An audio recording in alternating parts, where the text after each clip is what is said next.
Mr. President. The Senator from Michigan. Mr. President, shortly I will ask unanimous consent on the nomination of Dimitri Kuznetsov to be the Undersecretary for Science and Technology at the Department of Homeland Security. The department needs qualified and steady leadership to support its 240,000 employees and their critical missions to protect our homeland security and to keep Americans safe. The Directorate of Science and Technology plays a vital role in carrying out these responsibilities as the department's research and development arm, conducting groundbreaking research to help our nation identify vulnerabilities in our homeland security so that we can close existing gaps and increase our capacity to address both current and emerging threats. Dr. Kuznetsov is more than qualified to lead these efforts. He most recently served as the Deputy Undersecretary for Artificial Intelligence and Technology at the Department of Energy, where he led the efforts to drive artificial intelligence innovation by incorporating into their missions and operations, including through the creation of a new Artificial Intelligence Office.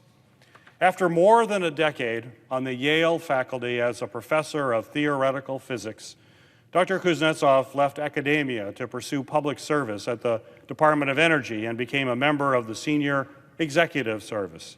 He served as a senior advisor to the U.S. Secretary of Energy and chief scientist for the National Nuclear Security Administration.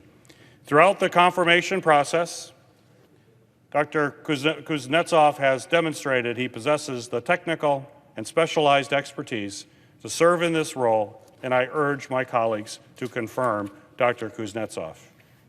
Mr. President, I ask unanimous consent that the Senate consider the following nomination, calendar number 727, Dimitri Kuznetsov, to be the Undersecretary for Science and Technology, Department of Homeland Security, that the nomination be confirmed without intervening action or debate, the motion to reconsider be considered made and laid upon the table, that any statements related to the nomination be printed in the record, and the President be immediately notified of the Senate's actions. Is there objection? Mr. President. The Senator from North Dakota. Mr. President, reserving the right to object.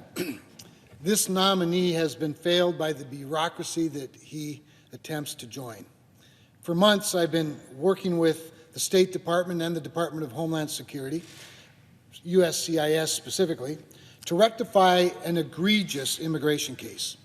A North Dakota family, an American family, is being forced to live apart from each other after one of the parents, a Canadian, inadvertently overstayed their visa after receiving poor advice during the chaos of the COVID pandemic.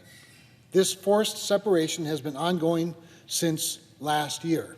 In fact, the Canadian citizen, the Canadian mother, is barred for 10 years from returning to her home. The family has complied with every request our government has thrown at them, and as we speak, are working on fulfilling another dilatory and unnecessary request for more information. The review of this case could have been done a long time ago, but instead, bureaucrats are expediting nothing, stringing out request after request, actually forcing my constituent to prove the hardship of being separated, and even showing why moving to Canada would be a problem. Think of it, their own government is asking them to justify why they can't just move to Canada. They are past the point of exasperation, and I don't know how we could blame them. Mr. President, it is wrong and unjust, especially when my constituents witness the same agency allow thousands of people to pour across our southern border without a scintilla of review every single day. The government is not without fault in this case, and I could share many more frustrating details of their saga, but I'll refrain for the sake of their privacy as they work through this grueling process. However, my holds on DHS nominees will remain until this case is resolved. And I'll add, Mr. President, if there's no meaningful change soon, these holds will expand to other agencies that are involved in this case, specifically the State Department. It's not a decision I make lightly, and one I'd rather not make at all, but I'd like to state the obvious. It shouldn't take a United States Senator personally calling agencies and the administration while holding up nominees to get the so-called public servants to actually serve the public. Get this done, and with that, I object. Objection is heard. Mr. President. Senator from Michigan.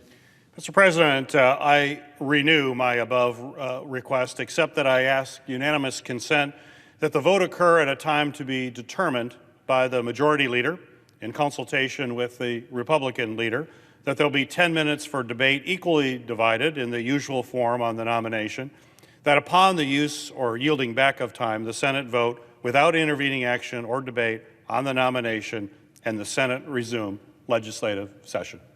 Is there objection? Mr. President, Senator from North Dakota. reserving the right to object, I'd be happy to have a vote on this afternoon, but the